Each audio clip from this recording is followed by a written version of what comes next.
Paghahanda para sa Christmas Station ID ng kapamilya, ipinasilip na.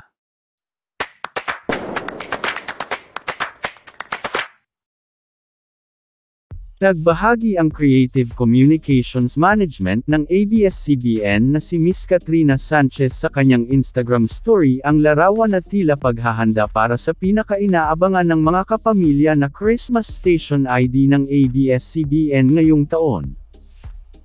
Ika nga ng iba, hindi makukupulto ang Pasko kung hindi maririnig ang Christmas Station ID ng Kapamilya Network.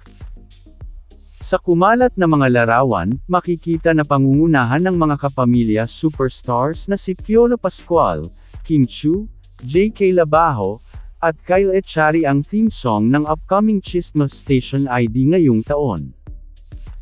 Ayon pa nga sa kumakalat na balita na magkakaroon umano ng malaking sanib puwersa ang ABS-CBN Kapamilya Network, GMA Kapuso Network at TV5 Kapatid Network para sa gagawin ngayong taon na Christmas ID.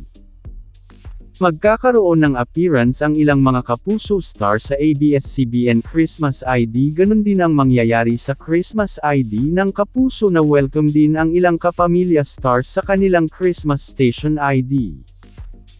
Samantala, wala pang opisyal na inilalabas ang Kapamilya Network kung ano ang titulo at tema ng Station ID ngayong Pasko.